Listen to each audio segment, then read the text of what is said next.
అండి అందరికీ welcome to our channel. మా బావ వాళ్ళ పాపది బర్త్‌డే అయితే అయింది. మా హస్బెండ్ అయితే 12:00 కేక్ తీసుకొచ్చారు. అందరం కలిసి అయితే ఆమెకి సర్ప్రైజ్‌గా కేక్ కట్ అయితే చేయించాం 12:00కి. దాని తర్వాత నెక్స్ట్ డే మా బావ వాళ్ళు కూడా కేక్ తీసుకొచ్చారు. ఇక ఆ కేక్ కటింగ్ కూడా అంతా అయిపోయిన తర్వాత మేమైతే అందరం కూర్చొని థమ్స్ అప్ తాగాం.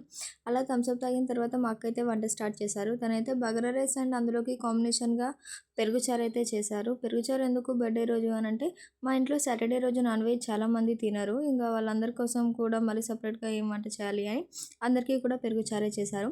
ఇక మా అక్క అయితే రైస్ పెట్టుకుంటూ వస్తుంది. నేను అందరికీ చారు పోసుకుంటూ ఇచ్చేసాను. మేము మా పిల్లలు అందరం కలిసి అయితే ఒకే దగ్గర తినేసాం.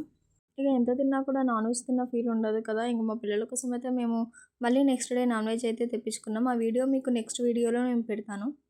ఇక అట్లా అందరం కూర్చొని అన్నమైతే తింటా ఉంటున్నాం గానీ, నిహిర మాత్రం అస్సలు అన్నం తింటలేదు. కేక్ ఇస్తే మాత్రం కేక్ మంచిగా తిన్నది. ఇంకా కేక్ తిన్నాక కూడా మొత్తం ఆమెకి టైట్ కావచ్చు అని చెప్పి నేను కూడా ఎక్కువగా ఫోర్స్ చేయలే. బట్ వాళ్ళ అక్క ఆమెకి కొద్దిగా టీవ్ చేసుకుంటూ అయితే